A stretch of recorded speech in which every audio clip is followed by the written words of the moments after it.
நாகை மாவட்டம் திருப்பூண்டி அருகே வீட்டின் தாழ்வாரத்தில் தனியாக உறங்கிக் கொண்டிருந்த 66 வயது பெண் கழுத்தறுத்து கொலை செய்யப்பட்டுள்ளார்.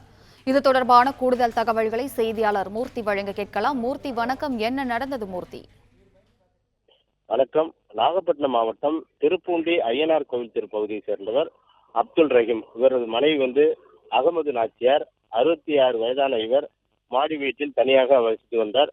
நேற்று நள்ளிரவு வந்த மர்ம நபர்கள் வீட்டின் கேட்டை தூக்கி ஓரமாக வைத்துவிட்டு போர்த்திகோவில் உறங்கிக் கொண்டிருந்த மூதாட்டியின் கழுத்தில் அணிந்திருந்த 5 பவுன் 2 தங்கச் சங்கிலியை அறுத்த போது கூச்சலிட்டுள்ளார். இதனால் ஆத்திரமடைந்த அவர்கள் கழுத்தை நெரித்து கொலை செய்துவிட்டு தங்கச் சங்கிலியை பறித்து சென்றுள்ளனர்.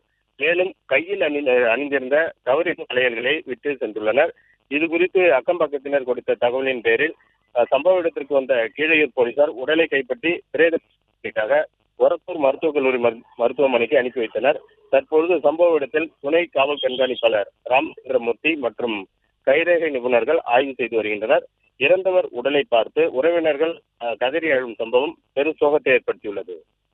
பிளே ஸ்டோர் மற்றும் ஆப் ஸ்டோரில் இருந்து பாலிமர் செயலியை QR கோடு மூலம் பதிவிறக்கம் செய்யுங்கள். செய்திகளை உடனுக்குடன் பெறுங்கள்.